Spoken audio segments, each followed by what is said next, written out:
From being one of the brightest young stars in the movie industry, to years of mismanagement and legal trouble, to recovering not only in the industry, but in his personal life, this is what happened to Macaulay Culkin. Hello, my name is Chase Keller, and welcome to the 6th episode of What Happened To. In this series, I cover former celebrities whose popularity has significantly fallen, whether it was their fault or not. This season's second episode is about Macaulay Culkin, an actor whose fame rose from his preteen films. He starred in the second biggest holiday movie ever created, along with many other successful films, but overall fell into several issues that forced him to step away. How did this happen? Let's find out. Macaulay Culkin was born on August 26, 1980 in New York City. He started acting at the age of 4, appearing in very small roles through television and films. In his first 8 years of acting, his most popular appearance was in the 1985 ABC comedy horror film, The Midnight Hour, where he played an uncredited trick-or-treater. In 1988, he made his film debut in the Columbia Pictures distributed Rocker Gibraltar, starring alongside legendary actor Burt Lancaster. The movie sold just under $200,000 in the box office, which is a fantastic movie debut. Culkin also appeared in a semi-major role in the 1989 comedy film Uncle Buck, where he played the son of Bob and Cindy Russell. He also appeared in the movie poster, which is fantastic exposure from a movie that sold just about $80 million in the box office. Uncle Buck wasn't Culkin's most popular film, though. You may not recognize his name at first, but you definitely recognize his face, specifically his iconic childhood pose. Home Alone is about an 8-year-old kid, Kevin McAllister, who is played by Culkin, who was accidentally left home alone by his family, and lo and behold, burglars try robbing the house. The movie is a solidified classic in film history, being the second highest selling holiday film of all time. Thank you, Illumination.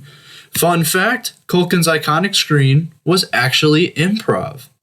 The movie sold $476 million in the box office, which is the 247th highest selling movie ever, and surrounded by other iconic movies like Jaws, Charlie and the Chocolate Factory, and surprisingly enough, the Lego Movie. The critics didn't love the original Home Alone, receiving a 67% on Rotten Tomatoes, but the movie still received many nominations for high-end awards. Music composers for the movie received nominations from the Academy and the Grammys for Best Music. The Golden Globes and the Kids' Choice Awards nominated the film for Best Motion Picture, and most importantly, Culkin was nominated for Best Performance by an Actor in a Motion Picture by the Golden Globes. He also won an American Comedy Award for Funniest Actor in a Motion Picture. Home Alone clearly put Culkin on a bigger map than he already was on.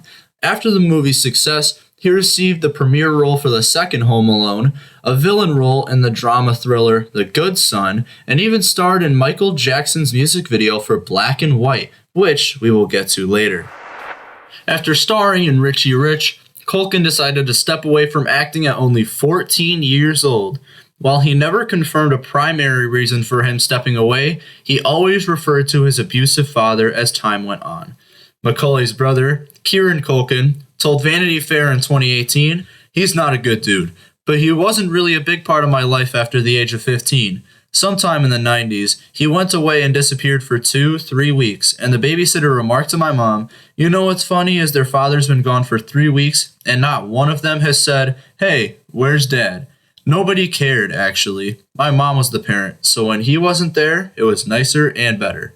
Kit Culkin, Macaulay's father, was not only a physical abuser to his wife, Patricia Brentrup, but to his 7 kids as well, including Macaulay and Kieran. Culkin told comedian Mark Maron, "Do good or I'll hit you. He was a bad man. He was abusive, physically and mentally. I can show you all my scars if I wanted to," in reference to what his father would tell him before. His father was also controlling of his salary and mismanaged his career. Reportedly, his father siphoned funds that his son earned through his acting career. The actor also alleged that his father forced him to sleep on the couch while stealing his rightfully earned items.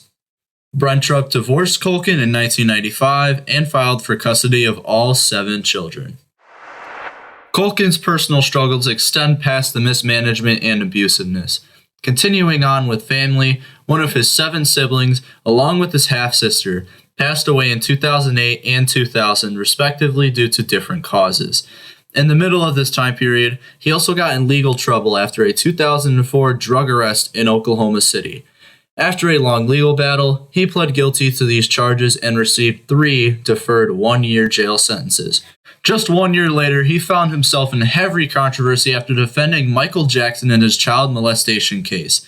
He was friends with Jackson from a very young age and alleged that Jackson never did anything to anyone, referring to his personal experiences by saying him and Jackson used to share a bed and Jackson never laid anything on him. Culkin's response to the opposition: the allegations were absolutely ridiculous. Nowadays, Culkin recovered from his legal issues and is happily married to Brenda Song, a fellow actor who had immense popularity in her childhood, specifically from The Sweet Life. He did rejoin the film industry, and as of recently, he has started an American Horror Story and became CEO of the website Bunny Ears. What happened to him? He was friends with Jackson from that very young age, and I have to redo that. In 1988, he made his film debut in the Columbia Pictures distributed Rocket Gibraltar. I need to know how to say that.